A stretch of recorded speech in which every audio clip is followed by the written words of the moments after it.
नमस्कार बच्चों, गायत्री विद्या मंदिर के YouTube चैनल में आप सबका स्वागत है। आपकी कक्षा 10 की हिंदी की क्लास में हम पढ़ रहे हैं मुंशी प्रेमचंद जी की कहानी ईदगाह। तो हम पढ़ रहे थे कि ईद का पर्व है, गांव के बच्चे बड़े सभी ईदगाह जाने की तैयारियों पे है।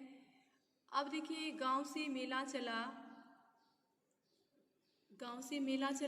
यानी कि गांव से बच्चे बूढ़े बड़े स्त्री पुरुष सब ईदगाह के लिए निकले, मेले के लिए निकले झुंड बनाकर। और बच्चों के साथ हामिद भी जा रहा था।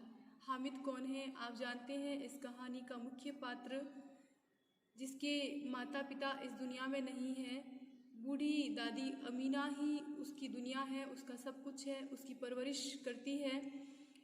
और हामिद जो है वो सब बच्चों के साथ मेले जा रहा है। कभी सबके सब दौड़कर आगे निकल जाते हैं, यानी कि बच्चों का उत्साह देखें मेले के प्रति कि कभी तो सबके सब दौड़कर आगे निकल जाते, फिर किसी पेड़ के नीचे खड़े होकर साथ वालों का इंतजार करते।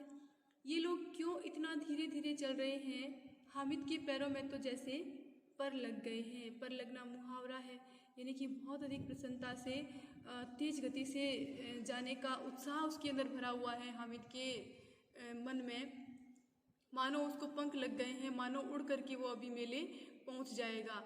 तो उसे लग रहा था, बच्चों को सबको लग रहा था कि ये सब क्यों इतना धीरे धीरे चल रहे हैं। वह कभी थक सकता है? यानी कि हामिद तो कभी थक भी नहीं सकता, यानी कि थकने का नाम भी नहीं ले रहा था। थकान उसे महसूस नहीं हो रही थी, इतना उत्साह भरा हुआ था।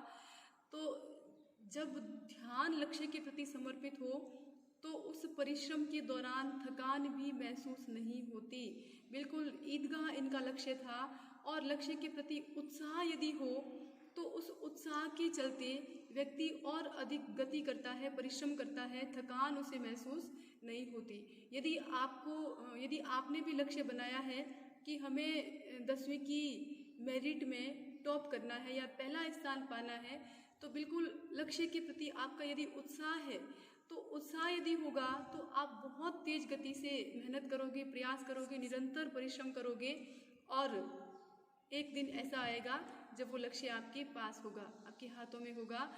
तो उसी प्रकार हामिद जो है वो ईदगाह जाने के लिए उत्साहित है, तो उसे थकान भी नहीं हो रही है। शहर का दामन आ गया, यानी शहर आ गया, अब शहर का इलाका आ गया, सीमा आ गई शहर की। सड़क के दोनों ओर अमीरों के बगीचे हैं। शहर का दृश्य आते ही देखो किस प्रकार वहाँ का परिवेश है, वहाँ का वातावरण है। सड़क के दोनों ओर अमीर लोगों के बगीचे लगे हुए हैं और उन बगीचों के चारों ओर पक्की चारदीवारी बनी हुई है। पेड़ों में आम और लीचियाँ लगी हुई है। कभी कभी कोई लड़का कंकड़ी उठाकर आम पर निशाना लगाता है, माली अंदर से गाली देता हुआ निकलता है। लड़के वहाँ से एक फरलांग पर है, एक फरलांग मतलब एक छलांग लगा करके और भाग जाते हैं आगे।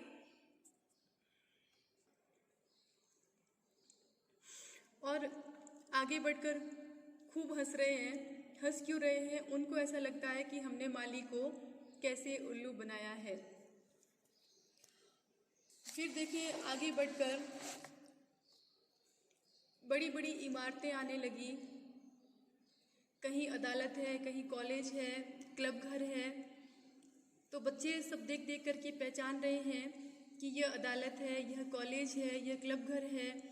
इतने बड़े कॉलेज में कितने लड़के पढ़ते होंगे, ऐसे आश्चर्य होता है बच्चों को देख करके कि कितना बड़ा कॉलेज है, तो यहाँ तो बहुत सारे लड़के पढ़ते होंगे। गांव की छोटी स्कूलों में तो बहुत कम बच्चे होते हैं।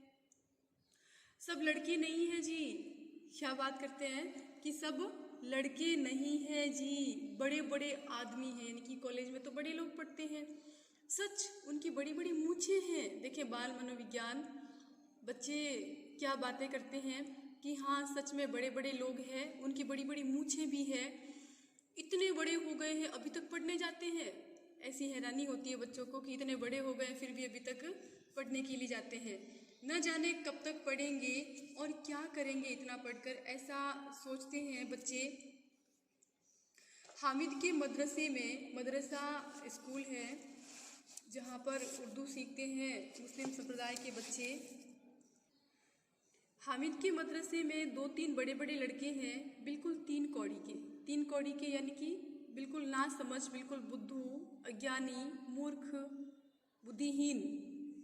रोज मार खाते हैं मास्टर जी से और काम से जी चुराने वाले। अब मदरसे में बड़े बच्चे हैं, इसका मतलब वो तो उनको वे पढ़ने में कमज़ोर है इसीलिए बड़े हो गए हैं बैठे बैठे। लेकिन कॉलेज के लड़के तो बड़े होते हैं, उम्र वाले होते हैं। लेकिन बच्चों को इस फ़र्क का अंदाज़ा नहीं कि वहाँ पर बड़े किस कारण से है और यहाँ पर बड़े किस कारण से है।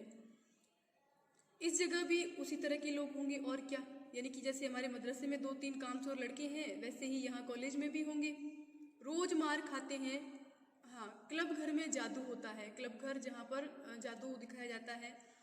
सुना है यहाँ मुर्दे की खोपड़ियाँ दौड़ती है, ये बच्चों की मानसिकता है, ऐसा उन्होंने सुन रखा है क्लब घर के बारे में। और बड़े बड़े तमाशे होते हैं क्लब घर में। अमीर लोगों के टाइम पास के लिए बहुत सारा कुछ दिखाया जाता है, कार्यक्रम दिखाए जाते हैं।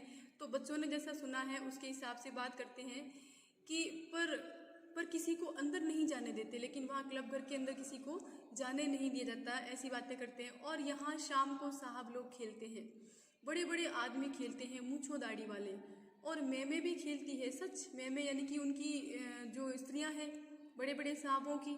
सच हमारी अम्मी को वह दे दो, क्या नाम है, बैट, तो उसे पकड़ ही ना सके, घुमाते ही लुढ़क जाएं। अपनी मम्मियों की तुलना करते हैं उन मैमों के साथ कि भाई ये मैमे यहाँ पर खेलती है, लेकिन अगर हमारी मम्मी को बैट पकड़ा दिया जाए तो उसे पकड़ ही नहीं पाएगी, वो लुढ़क जाएगी बैट घुमाते ही साथ में। महमूद ने कहा हमारी अम्मी जान का तो हाथ कांपने लगे, अल्लाह कसम, यानी कि अल्लाह कसम से प्रमाणित भी कर देता है कि हमारी अम्मी का तो हाथ कांपने लग जाए। तो मोहसिन क्या बोलता है कि अम्मी मनो आटा पीस डालती है, जरा सा बैट पकड़ लेगी तो हाथ कांपने लगे। सैकड़ों घड़े पानी रोज निकालती है, 5 घड़े तो मेरी भैंस पी जाती है। किसी मैम को 1 घड़ा पानी भरना पड़े तो आंखों तले अंधेरा आ जाए। क्या कहते हैं बच्चे? मोहसिन कहता है कि भाई अम्मी तो मनो आटा पीस डालती है, बहुत सारे मन आटा पीसती है हमेशा, तो जरा सा बैट पकड़ लेने से क्या हाथ कांपने लगेंगे?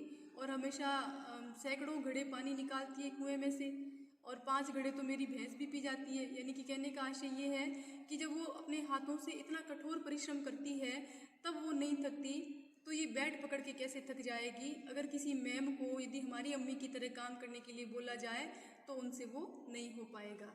आंखों तले अंधेरा आ जाए यानी कि उनसे कुछ भी काम नहीं होगा, यानी कि वो कठोर परिश्रम नहीं कर सकती, यानी कि उनके लिए तो बड़ी समस्या उत्पन्न हो जाएगी सामने। महमूद बोला लेकिन दौड़ती तो नहीं, उछल कूद तो नहीं सकती, यानी कि तुम्हारी मम्मी इन मैमों की तरह दौड़ तो नहीं सकती, ये मैमें जैसे उछल कूद करती वैसे उछल कूद तो नहीं कर सकती। तो मोहसिन बोला हाँ उछल कूद नहीं सकती, लेकिन उस दिन मेरी गाय खुल गई थी और चौधरी के खेत में जा पड़ी थी, तो अम्मा इतना तेज दौड़ी कि मैं उन्हें न पा सका। सच, यानी कि वो इतना तेज दौड़ी थी उस गाय को लाने के लिए तो मैं भी उन्हें पकड़ नहीं सका।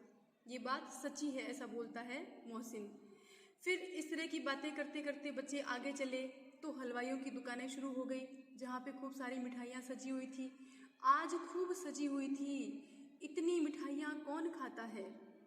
बच्चे बात करते हैं कि इतनी मिठाइयाँ कौन खाता होगा? देखो ना, एक एक दुकान पर मनो होगी, मन यानी कि उनके लिए बहुत बड़ी मात्रा है। तो कहते हैं बच्चे कि इनकी एक एक दुकान पर मन मिठाई होगी। सुना है रात को जिन्नात आकर खरीद ले जाते हैं। जिन्नात अब इनकी कल्पना है कि कोई अदृश्य शक्ति है, जिन्न है, जो आकर के ये मिठाई खरीद के ले जाते हैं। अब्बा कहते थे कि आधी रात को एक आदमी दुकान पर जाता है और जितना माल बचा होता है वह तुलवा लेता है और सचमुच के रुपए देता है, बिल्कुल ऐसे ही रुपए कि ऐसे बिल्कुल ऐसे रुपए देता है। हामिद को यकीन न आया, हामिद को विश्वास नहीं हुआ कि ऐसे रुपए जिन्नात को कहाँ से मिल जाएंगे, यानी हमारे जैसे इंसानों के जैसे रुपए जिन्नात के पास कहाँ से आएंगे। तो मोहसिन ने कहा जिन्नात को रुपए की क्या कमी, जिन लोगों को रुपए की क्या कमी, जिस खजाने में चाहे चले जाएं, यानी कि वो चाहे उस खजाने में से पैसे निकाल के ला सकते हैं। लोहे के दरवाजे तक उन्हें नहीं रोक सकते जनाब। आप हैं किस फेर में, यानी कि आप किस उलझन में पड़े हैं, किस सोच में डूबे हैं। लोहे के दरवाजे भी जिन लोगों को नहीं रोक पाते। हीरे जवाहरात तक उनके पास रहते हैं, यानी कि उनके पास तो हीरे जवाहरात भी रहते हैं, यानी कि उनके पास तो धन संपत्ति रहती है। जिससे खुश हो गए उसे टोकरों जवाहरात दे दिए, यानी कि वो जिससे खुश हो जाते हैं उनको बहुत सारे हीरे जवाहरात देते हैं। अभी यहाँ बैठे हैं, 5 मिनट में कलकत्ता पहुँच जाए। देखिए बच्चों की कल्पना एक से बढ़ करके एक बातें कर रहे हैं, आगे से आगे अपने आप को बढ़ चढ़ करके बताने के लिए, दूसरों को हैरान करने के लिए किस प्रकार की बातें कर रहे हैं। देखो क्या कहते हैं कि ये इनके पास तो रुपए पैसों की कोई कमी नहीं है, और ये चमत्कार भी करते हैं कि अभी यहाँ बैठे हैं तो 5 मिनट में कलकत्ता पहुँचाने की शक्ति है इनके पास, ऐसा कहते हैं बच्चे। हामिद ने फिर पूछा, जिन्नात बहुत बड़े बड़े होते होंगे। हामिद को बड़ा आश्चर्य हो रहा था, जिज्ञासा भी हो रही थी, तो वो पूछ रहा है कि क्या बहुत बड़े बड़े होंगे। मोहसिन ने कहा, एक एक आसमान के बराबर होता है जी। देखो अब मोहसिन ने भी कितनी बड़ी फेंकी है कि एक एक जिन्नात आसमान के जितना बराबर होता है। जमीन पर खड़ा हो जाए तो उसका सिर आसमान से जा लगे, यदि जमीन पे खड़ा हो जाए तो आकाश से उसका सिर लगेगा। मगर चाहे तो एक लोटे में घुस जाए, लेकिन यदि वो चाहे तो इतने छोटे भी हो सकते हैं कि वो लोटे के अंदर घुस सकते हैं। तो हामिद ने कहा, लोग उन्हें खुश कैसे करते होंगे, अगर मुझे वह मंत्र बता दे तो एक जिन को खुश कर लूँ। देखो हामिद क्या कहता है कि उनको खुश करने का यदि मंत्र कोई मुझे बता दे तो मैं भी एक जिन को खुश करके और अपने घर पे रख लेता हूँ। मोहसिन ने कहा, अब ये तो मैं नहीं जानता, लेकिन चौधरी साहब के काबू में जिन्नात है, बहुत से जिन्नात है। क्या कहता है मोहसिन कि ये तो मैं नहीं जानता कि उनको कैसे काबू में करते हैं, कैसे वश में करते हैं, लेकिन अपने जो चौधरी साहब है गांव के, उनके काबू में बहुत सारे जिन्नात है। कोई चीज़ चोरी हो जाए, ऐसा क्यों कहा है कि चौधरी के काबू में बहुत सारे जिन्नात हैं? क्योंकि देखो चौधरी का कोई काम रुकता नहीं है, कितना प्रभावशाली तरीके से चौधरी का हर काम संपन्न हो जाता है। कोई चीज़ चोरी जाए, यदि कुछ चोरी हो जाता है तो चौधरी साहब उसका पता लगा देंगे और चोर का नाम भी बता देंगे। जुमराती का बछड़ा उस दिन खो गया था। कोई जुमराती है, उसका बछड़ा खो गया था। 30 दिन हैरान हुए, कहीं ना मिला, यानी कि 30 दिन परेशान होने तक भी कहीं नहीं मिला। तब झक मार कर चौधरी के पास गए, झक मार कर यानी कि हार करके, परेशान होकर के, चारों ओर सिर खपा करके, और फिर चौधरी के पास गए तो चौधरी ने तुरंत बता दिया, मवेशी खाने में है और वहीं मिला। चौधरी ने तुरंत कह दिया था कि मवेशी खाने में है और वहीं पे मिला भी। तो ऐसा कहता है मोहसिन कि जिन्नात आकर उन्हें सारे जहान की खबरें दे जाते हैं। अब उसकी समझ में आ गया कि चौधरी के पास क्यों इतना धन है। अब हामिद को समझ में आया कि भाई चौधरी के पास इतना धन क्यों है और क्यों उनका इतना सम्मान है गांव में। आगे चले, ये पुलिस लाइन है, यही सब कांस्टेबल कवायद करते हैं। रिटर्न 5-4 रात को बेचारे घूम घूम कर पहरा देते हैं, नहीं चोरियां हो जाए। क्या कहते हैं, ये पुलिस लाइन है, सारे कांस्टेबल जो है वो यहीं पर ड्यूटी करते हैं, यहीं पर पहरा देते हैं, गश्त करते हैं यहाँ, और इस प्रकार बोलते हैं रिटर्न 5-4, यानी कि रात के समय बंदूक के लिए पहरा देते हैं, घूम घूम करके पहरा देते हैं। यदि वो ऐसा नहीं करे, पहरा नहीं दे, तो चोरियाँ होने का डर रहता है। मोहसिन ने प्रतिवाद किया, यानी कि बात का विरोध किया, ये कांस्टेबल पहरा देते हैं तभी तुम बहुत जानते हो। अच्छा, यहाँ पे ये कांस्टेबल पहरा दे रहे हैं इसीलिए तुम्हें इतना नॉलेज है, इनके बारे में इतना ज्ञान है, इतना पता है तुम्हें। अजी हजरत, ये चोरी कराते हैं। क्या बोलता है मोहसिन कि अरे महाशय, यही तो चोरी कराते हैं, कि शहर के जितने चोर डाकू हैं सब इनसे मिले रहते हैं। देखो उसे कितना पता है बच्चे को। रात को ये लोग चोरों से तो कहते हैं चोरी करो, और आप दूसरे मोहल्ले में जाकर जागते रहो पुकारते हैं, यानी कि सब मिली भगत है इन लोगों की, चोरों की और पुलिस वालों की, कि दिन में चोरों को बोलते हैं कि चोरी करो और स्वयं दूसरे मोहल्ले में जाकर के और पहरा देते हैं। जब भी इन लोगों के पास इतने रुपए आते हैं, मेरे मामू, उसको क्यों पता है इतना, मेरे मामू एक थाने में कांस्टेबल है, 20 रुपया महीना पाते हैं, लेकिन 50 रुपये घर भेजते हैं। देखो खुद का खर्चा भी निकाल लेते हैं और 50 रुपये घर भेजते हैं। इसका मतलब क्या है, 20 रुपये तनख्वाह और 50 रुपये घर भेजने का मतलब क्या है कि वो इन चोरों से मिले हुए इस प्रकार रिश्वत लेते हैं, कहने का आशय ये है।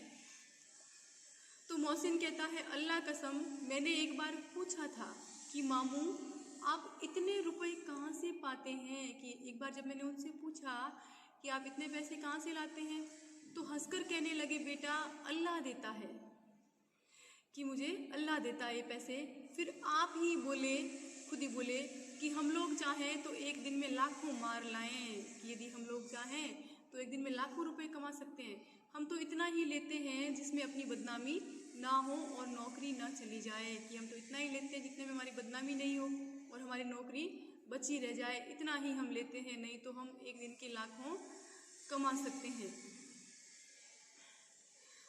तो फिर देखें, हम आज यहीं तक रखते हैं, इसके आगे हम पढ़ेंगे अगले वीडियो में कि किस प्रकार बच्चे ईदगाह तक पहुंचने से पहले कहाँ कहाँ देखते हैं, क्या क्या देखते हैं और उन सब के प्रति क्या क्या मानसिकता है बच्चों की, बाल मनोविज्ञान किस प्रकार की कल्पनाएं करता है और किस प्रकार एक दूसरे को प्रभावित करने के लिए सच्ची झूठी बातें कहते हैं बच्चे।